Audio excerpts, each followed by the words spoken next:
Ukraine, which says its forces are continuing their advance into Russia's Kursk region, 10 days after launching their surprise counterattack.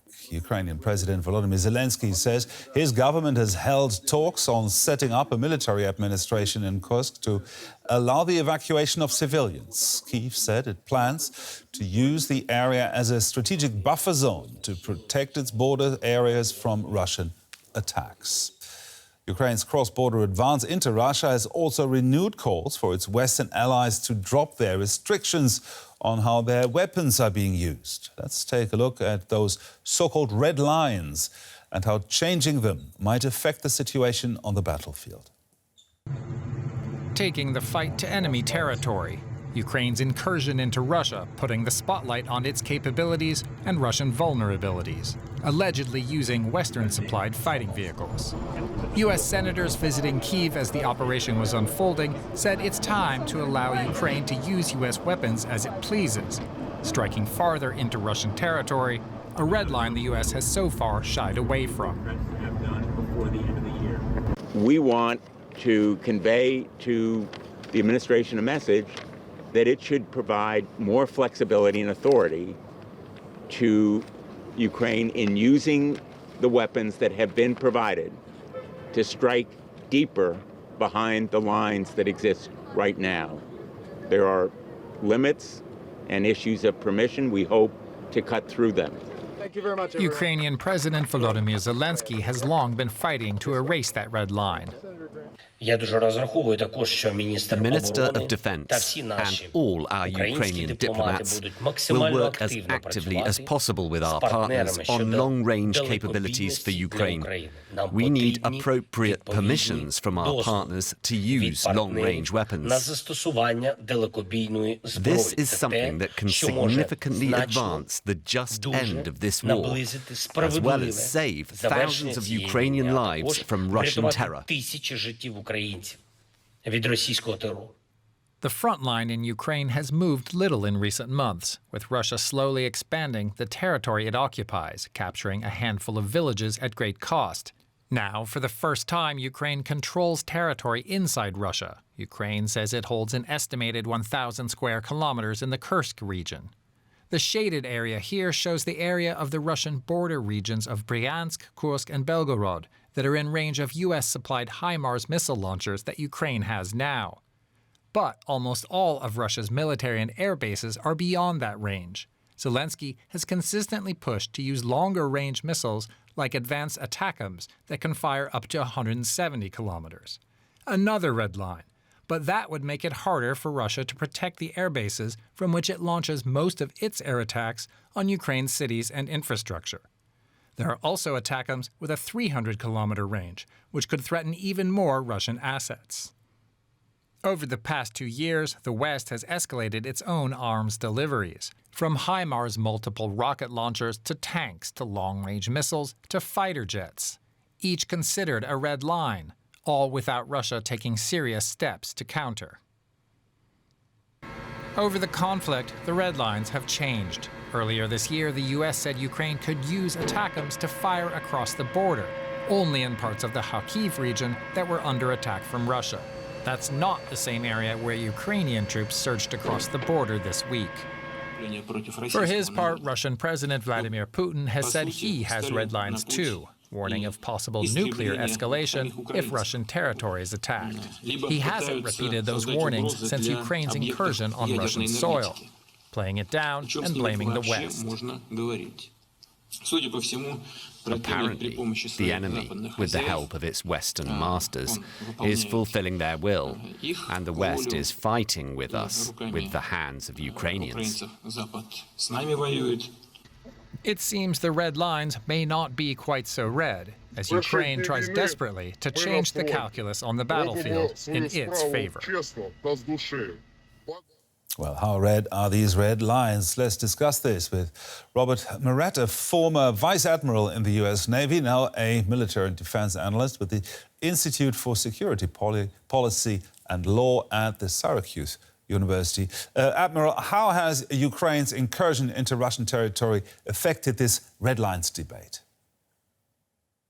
Great question, Gerhard. I think it has changed the circumstances a little bit and shifted them. On the other hand, the red lines, you used to use, sorry to use a big word, incrementalism. We have to be careful about making sure that Ukraine does have the wherewithal to conduct these kinds of operations and to kind of step back from the particulars here with arms. I think most of us view this as largely a defensive operation to put a buffer region inside the Kursk region and also potentially Belgorod because of all the attacks that Russia has been mounting for there against Ukraine and specifically against Ukrainian civilians. Now, these restrictions, these red lines, have they hampered Ukraine's war effort as much as President Zelenskyy has been suggesting? Yeah, but as you were just saying, and that was a good clip that you just showed, they're less. They have had less impact lately, especially over the last several months. And there's been some recent statements as well. You may have seen the United Kingdom Defense Ministry just said earlier this morning, last night, our time, that they thought that the Ukrainians were authorized to use United Kingdom supplied weapons for their operations inside Russia. I think some of the other statements that we have seen are along those lines as well. Now, there's been a long-held concern about provoking Putin by using Western weapons inside Russia. That concern, is that melting away in the West, you think? I think it's a question of degrees, Gerhard. I think over time there's less concern about it than there might be otherwise. I think the success that Ukraine has had in the recent operation over the last week plus, in terms of what they've done in Kursk and also in Belgorod, has affected the calculus, not in the least because, it's maneuver warfare, which is not very predictable, and we don't know what the outcome is going to be here. But I think people are less concerned about that than they were when the operation started. Do you think these restrictions on Western weapons will be lifted, and if so, when? I think it's a question of over time they have, and as you alluded to earlier, I mean, the F-16s, the ATACMS in certain areas, other long-range kind of air defense weapons in particular, have been, the restrictions have been loosened over time. And I think we'll continue to see that. And some of us, quite frankly, a little bit skeptical about Russian red lines. I mean, we have, gone across that. The Ukrainians have several times over and over again. And another important factor is, the Russians are really having trouble coping with these operations inside Kursk that the Ukrainians have mounted. And they don't have unity of command. They have some significant challenges in terms of the type of troops that are available and using conscripts, which they can do inside their own territory. So I think there are a lot of other factors that affect the so-called red lines, and we'll see those play out in the days and weeks ahead. You just mentioned the Ukrainian incursion into Russia. Let's come back to that. Isn't Ukraine also taking significant risks there? But they are. Now, I think, the only risk they might be taking is if they had to pull significant numbers of troops away from the other activity that's taking place in eastern and southern Ukraine. I think to flip that argument, there's already clear, compelling reports that Russia's had to pull troops out of, especially southern Ukraine, to try to cope with what's happening here. And that would be a successful metric, certainly in terms of reducing the capability that Russia has inside Ukraine for their own offensive operations. There's risk involved in any operation like this, but so far I think my sense is the Ukrainians have managed it well, and especially the unity of command that they have for the operations they're conducting inside Russia, which the Russians do not have on the other side. There's clear evidence that they don't have. They're using several different kinds of troops and several different formations, and they're still having trouble putting them together for a concerted effort. The retired Vice Admiral Robert Murret, thank you very much. Thank you, Gerhard. Let's bring in Fabrice Pothier here. He's a former director of strategic policy planning at NATO and now runs Rasmussen Global, an international affairs consultancy. Joins us from Madrid. Good to see you again, Fabrice. I want to get your take on red lines in this war, starting with Russia. President Putin has warned that his country might use nuclear weapons if Ukraine goes too far with its use of Western weaponry. How seriously should we take that threat? Well, we should always take a nuclear signaling or nuclear threat very seriously indeed, but that should not paralyze us because you can take it seriously, but also push back on this red line. And we are also a nuclear power, we, NATO, and can also signal back to Putin that nuclear weapons or weapons of mass destruction have nothing to do in this conflict. And the moment he will bring them in this conflict, it will obviously fundamentally change the terms of the confrontation. So I think it's also about us being more confident about who we are and what we have, and pushing back on some red lines that are basically blackmail. Ukraine is dealing with red lines of a different kind, namely restrictions on weapons supplied by its American and European backers. How restraining are those limitations for Ukraine's ability to protect itself?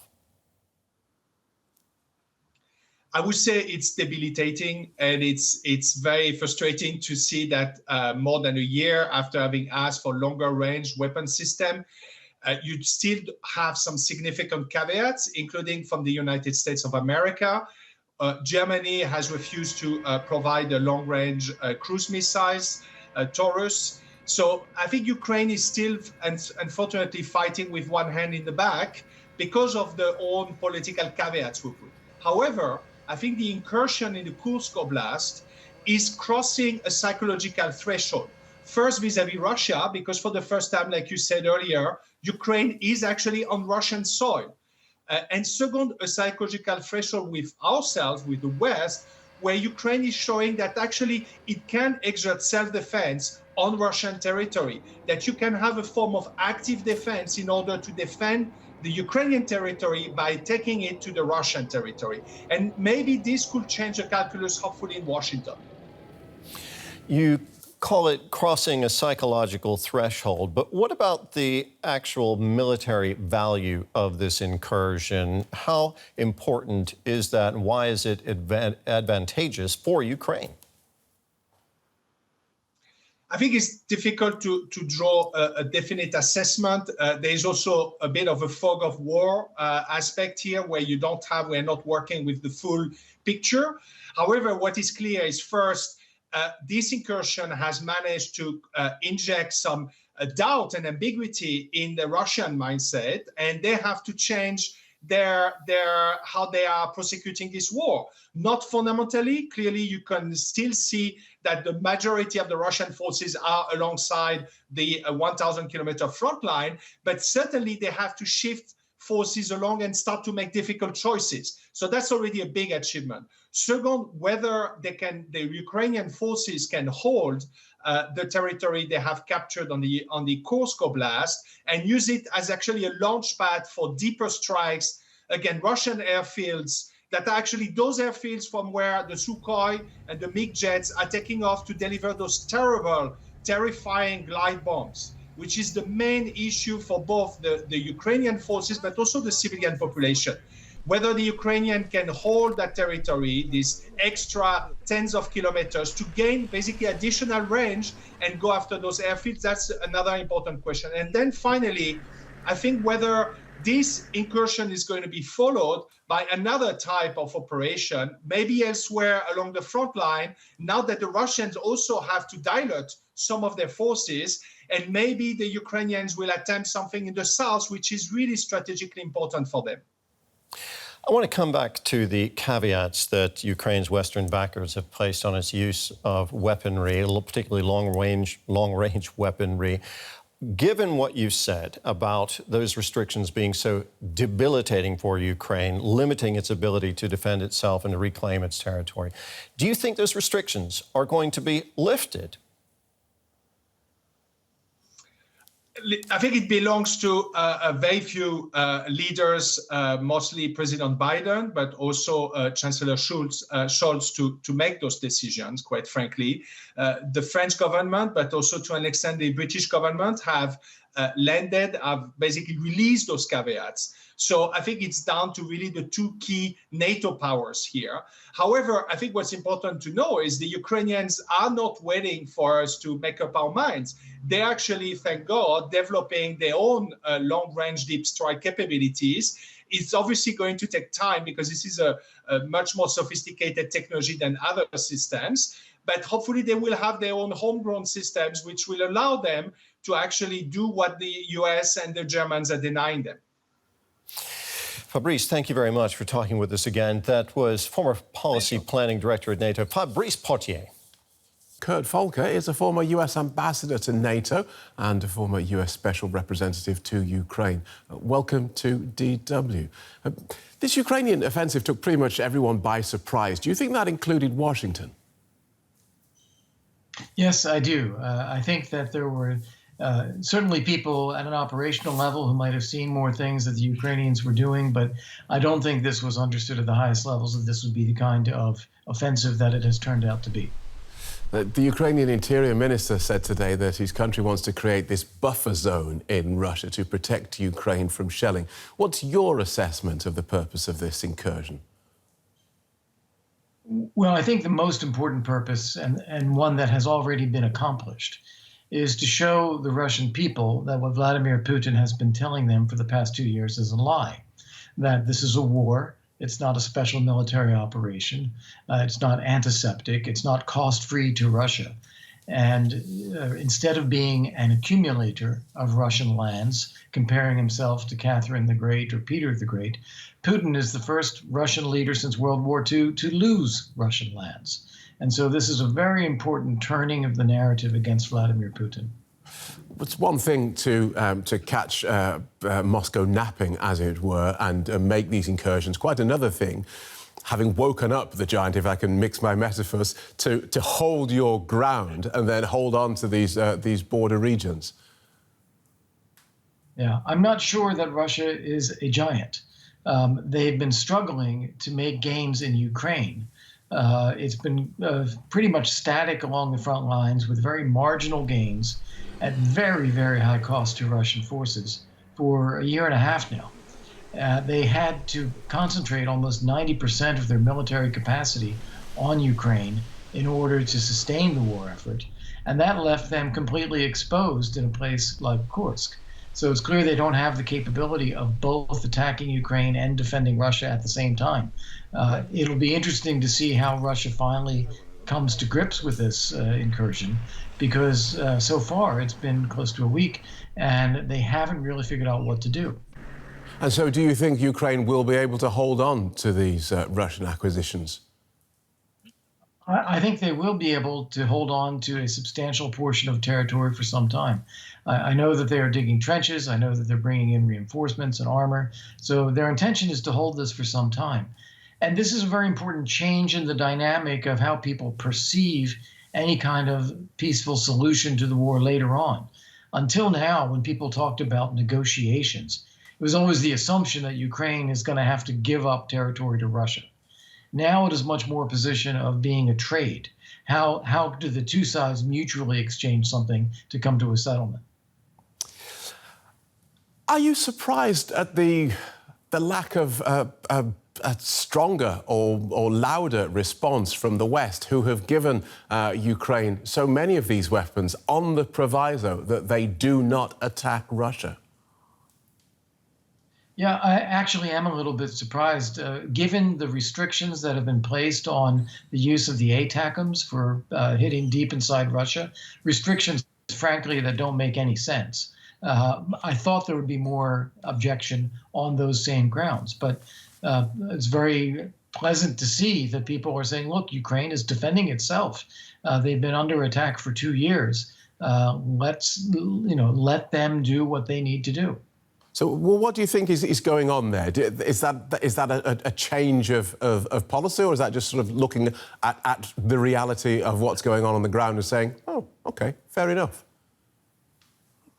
Yeah, the latter. I think it is very much a matter of having been taken by surprise, seeing that it has gone okay. It's truly in Ukraine's hands. Even if we did say something, they wouldn't change what they're doing now. They would have very little operational flexibility to adapt. So I think people are just waiting and watching. And what of the Russian reaction, which, as you say, has been a long time in coming? What we haven't seen is the usual nuclear saber rattling from Moscow. Well, because every time they do that, it's clear that it's an empty threat. There's no follow through on that.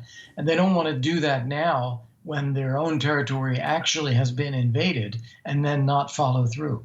So I think that this the situation of the boy who cried wolf, having cried one too many times, they can't do it now when it's serious.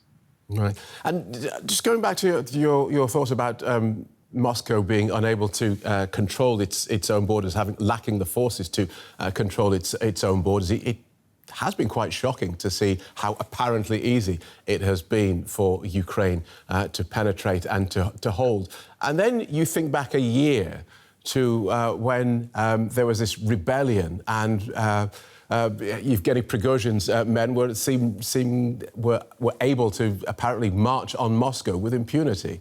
Something seems odd there. Yeah. With Prigozhin, it seemed that he not only was able to march forward without impunity or resistance, but indeed garnering support as he went.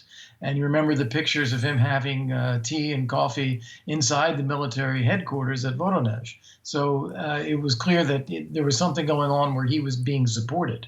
In this case, it seems that the quality Russian forces, those of any experience or any training, have all been deployed in Ukraine and are fighting there. And what was left for positioning inside Russia are conscripts with very little training or capability who surrendered almost immediately.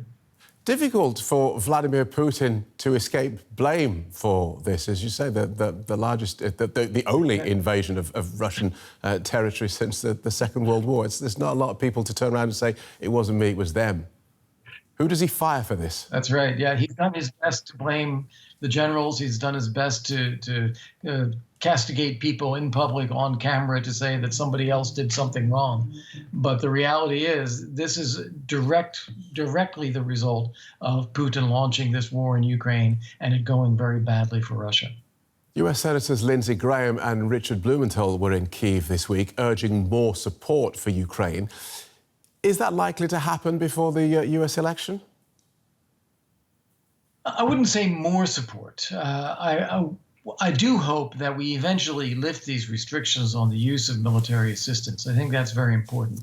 But there's been enough funding approved already by Congress to provide Ukraine military equipment that it needs for the rest of this year.